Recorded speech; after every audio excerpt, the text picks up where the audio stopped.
নমস্কার, আমার নাম দেবারতী আর আজকে আমরা আছি ডক্টর বিজয় কুমার রায়ের সাথে। উনি একজন রিনাউন্ড গ্যাস্ট্রোএন্টারোলজিস্ট আর লিভার স্পেশালিস্ট। উনি লিভ গ্যাস্ট্রোর সাথে যুক্ত।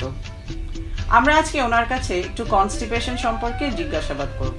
ডক্টর রায়, আমাদের সাধারণ বাড়িতে আমরা অনেকেই কনস্টিপেশন কিংবা যেটাকে আমরা কোষ্ঠকাঠিন্য বলি সেই নিয়ে ভুগি। আপনি যদি সেই বিষয়ে একটু আলোকপাত করেন। শিওর। কনস্টিপেশন একটা পেটের সমস্যা যেটা দিয়ে কোটি কোটি লোক সফর করছে। কনস্টিপেশন মানে এটাই নেই কি পায়খানা হার্ড হচ্ছে। কনস্টিপেশন মানে এটা भी कि আপনি বারবার যাচ্ছেন পায়খানা ক্লিয়ার করার জন্য, একবার में अपना পায়খানা ক্লিয়ার হচ্ছে না, এটাকে भी কনস্টিপেশন বলা যায়। या কনস্টিপেশন আপনি একবার গেলেন, আপনার পায়খানা হলো, लेकिन আপনি বুঝতে পারছেন কি আমার পেট এক আরাম পায়নি, রিল্যাক্স পায়নি, তো এটাকে भी কনস্টিপেশন বলা যায়। কনস্টিপেশনকে মেডিকেল সায়েন্স কিভাবে দেখছে, আপনি যদি আরেকটু ডিটেইলে বলেন আমাদেরকে। কনস্টিপেশন মেডিকেল সায়েন্স রিসার্চের জন্য আর ভালো ট্রিটমেন্ট করার জন্য দু ভাগ में বেশিরভাগ ডিভাইড করে। ফার্স্ট যে টাইপ থাকে ওটাকে বলা যায় প্রাইমারি কনস্টিপেশন या ফাংশনাল কনস্টিপেশন, আর সেকেন্ড টাইপ যে মেজর টাইপ আছে ওটাকে বলা যায় সেকেন্ডারি কনস্টিপেশন।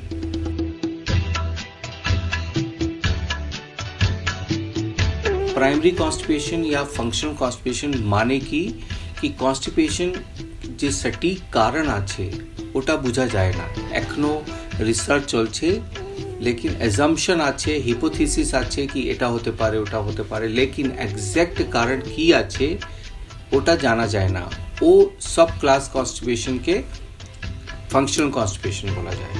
अब जो प्राइमरी कॉन्स्टिपेशन या फंक्शनल कॉन्स्टिपेशन আছে এটা सबसे कॉमन टाइप कॉन्स्टिपेशन, सबसे कॉमन टाइप।